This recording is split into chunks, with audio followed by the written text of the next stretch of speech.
السلام علیکم ورحمۃ اللہ وبرکاتہ۔ محترم سامعین، امید ہے اللہ سے کہ آپ حضرات خیر و عافیت سے ہوں گے۔ آج ہم نے ایک وظیفہ آپ حضرات کے لیے لایا ہے۔ وہ کسی نے سوال کیا تھا، سب سے پہلے آپ اس بندے کا سوال سنیں، پھر اس کا جواب ہم دیتے ہیں اور وظائف دے دیں گے۔ سوال کسی نے کیا ہے کہ امتحان میں اچھے نمبروں سے کامیابی کے لیے کوئی وظیفہ بتائے، اور امتحان سینٹر میں جو ممتحن آیا ہوا ہو، ہماری نگرانی کے لیے اس کا دل میرے لیے نرم ہو جائے۔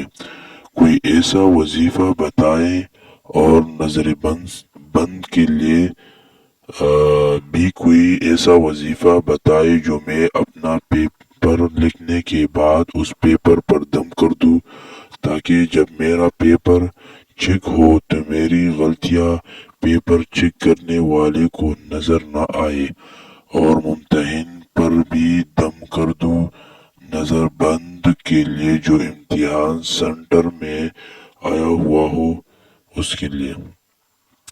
تو یہ اس نے سوال کیا ہے۔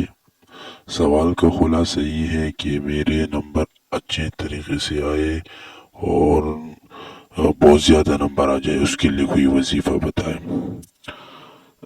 دعا اور ثابت شدہ وظائف کی تاثیر اپنی جگہ مسلم ہے، لیکن یہ دنیا ہے اور یہ دنیا دارالاسباب ہے۔ شریعت نے دنیا میں ہمیں رجوع اللہ کے ساتھ ساتھ اسباب اور تدبیر اختیار کرنے کا بھی حکم دیا ہے۔ اسباب اختیار کیے بغیر محنت سے غافل ہو کر محض دعاؤں پر اکتفا کر کے کامیابی کا تصور منشا شریعت اور نظام فطرت کے موافق نہیں ہے۔ یعنی آپ نے اسباب اور تدبیر بھی اختیار کرنا ہے اور ساتھ ساتھ وظائف بھی کرنا ہے۔ فقط وظائف پر اکتفا کر کے اور نہ اسباب اختیار کرتے ہو اور نہ آپ نے محنت کی ہے اور نہ جو ہے تدابیر کرتے ہو، تو پھر کامیابی ناممکن ہے۔ اگر وظائف پڑھ کر ہی کامیابیاں حاصل کی جائے تو انبیاء کرام علیہ السلام دین کے لیے اتنی محنت نہ کرتے۔ دنیا میں رہتے ہوئے انسان اپنی استطاعت کے مطابق محنت کا مکلف ہے، تاہم صرف اپنی محنت پر بھروسہ کرنا بھی شرعاً غلط ہے۔ حتی الوسع محنت کے ساتھ ساتھ خوب دعاؤں کا بھی اہتمام کرنا چاہیے۔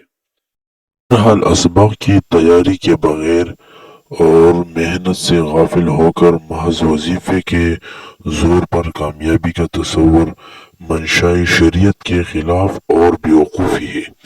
نیز امتحان سے نقل کرنا کئی گناہوں کا مجموعہ ہے، اور ممتحن اگر امتحان میں نقل کرائے تو وہ خود خیانت کا مرتکب ہوگا، اور پرچے میں غلطی کر کے اسے چھپانے کی سعی و فکر کرنا مثبت سوچ نہیں ہے، نہ ہی ایسا کوئی وظیفہ ہے۔ لہذا اول ان سب برے خیالات اور خوش فہمیوں کو ذہن سے ختم کر دے اور خوب دل لگا کر محنت کرے، اور پھر اس کے بعد اللہ تعالیٰ سے خوب مانگے۔ دعا سے بڑھ کر کوئی وظیفہ مؤثر اور طاقتور نہیں ہے۔ اس کے ساتھ ساتھ آپ نے یا ناصرو ہر نماز کے بعد 21 مرتبہ پڑھنا ہے۔ یا ناصرو کا مطلب یہ ہے مدد کرنے والی ذات اللہ ہے، تو اس سے اس فکر کے ساتھ کہ اللہ میری مدد کرو، اور لیکن اس سے پہلے آپ نے جو ہے اسباب اختیار کرنے ہیں۔ نمبر 2، روزانہ فجر کی نماز کے بعد یا علیمو 150 مرتبہ پڑھ لیا کرے، اور امتحان کے روز اس کی کثرت کرے۔ تو یہ دو وظائف آپ جو ہے کیا کریں، اور اس کے ساتھ ساتھ محنت شرط ہے اور تدابیر اختیار کرنا۔